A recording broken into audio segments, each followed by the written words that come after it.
सूचना केवल हमारे विचार हैं, वित्तीय सलाह नहीं। निर्णय लेने से पहले खुद शोध करें। किसी भी लाभ या हानि के लिए हम उत्तरदायी नहीं हैं। वीएसटी इंडस्ट्रीज ने अपने नई शेयर होल्डिंग रिपोर्ट्स रिलीज की हैं, जो फाइनेंशियल ईयर के क्वार्टर और पहले हाफ को कवर करता है, जो सितंबर 2024 के 30 तक चलता है। ये रिपोर्ट कंपनी के शेयर्स की डिटेल्ड जानकारी देता है, जिसमें promoters, promoter groups, foreign investors, public investors और सरकारी एंटिटीज शामिल हैं। पब्लिक द्वारा हेल्ड शेयर्स का परसेंटेज 53% से इंक्रीज होकर 2024 के सितंबर में 56.76% तक का इंक्रीज से देखा गया। ये चेंजेस स्टेट है कि ब्लिक की इन्वेस्टमेंट कंपनी में क्वार्टर टू क्वार्टर इंक्रीज हुई है। डोमेस्टिक इंस्टीट्यूशनल इन्वेस्टर के शेयर होल्डिंग में थोड़ा डिक्रीज आया 2024 के जून से 2024 के सितंबर में, जो दिखाता है कि डोमेस्टिक इंस्टीट्यूशंस ने अपने स्टेक को -3.57 से डिक्रीज किया है। फॉरेन इंस्टीट्यूशनल इन्वेस्टर्स के शेयर होल्डिंग में थोड़ा डिक्रीज आया 2024 के जून से 2024 के सितंबर में, जो दिखाता है कि फॉरेन इंस्टीट्यूशंस ने अपने स्टेक को क्वार्टर टू क्वार्टर -0.01 से डिक्रीज किया है, जिसे पता चलता है कि उन्होंने अपनी इन्वेस्टमेंट्स को पुल बैक किया है।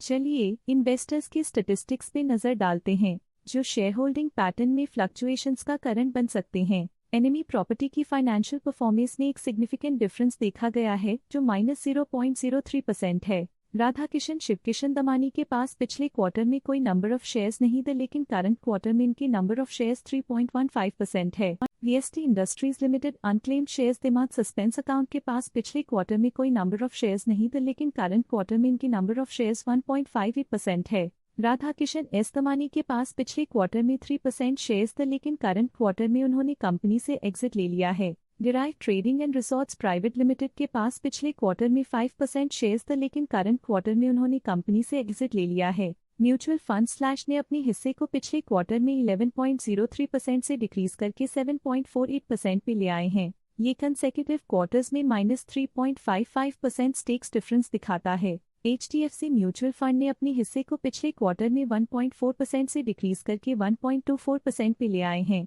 ये कंसेक्यूटिव क्वार्टर्स में -0.16% स्टेक्स डिफरेंस दिखाता है। बैंक्स ने अपने हिस्से को पिछले क्वार्टर में 0.08% से डिक्रीज करके 0.06% पे ले आए हैं। ये कंसेक्यूटिव क्वार्टर्स में -0.02% स्टेक्स डिफरेंस दिखाता है। SBI small cap fund current quarter में 4.25% शेयर्स के साथ कंपनी में एंटर किया, जबकि प्रीवियस क्वार्टर में उनके पास 0% शेयर्स थे। Alternate investment funds current quarter में 0% शेयर्स के साथ कंपनी में एंटर किया, जबकि प्रीवियस क्वार्टर में उनके पास 0% शेयर्स थे। SBI consumption opportunities fund previous quarter में 7% शेयर्स ओन करते थे, लेकिन करंट क्वार्टर में उन्होंने कंपनी से एग्जिट ले लिया है। इस पिछले क्वार्टर में फॉरेन पोर्टफोलियो इन्वेस्टर्स कैटेगरी आई की स्टेक होल्डिंग में एक नोटवर्दी इंक्रीज देखा गया। उनके स्टेक होल्डिंग में 0.04% का सिग्निफिकेंट इंक्रीज देखा गया। Stake holding foreign portfolio investors category 2 के लिए पिछले क्वार्टर के मुकाबले में -0.05% से डिक्रीज हो गई। वह था कंपनी का करंट शेयर होल्डिंग पैटर्न। देखने के लिए धन्यवाद। स्टॉक लेटेस्ट न्यूज अपडेट के लिए चैनल को सब्सक्राइब करें और वीडियो को लाइक एंड शेयर करें।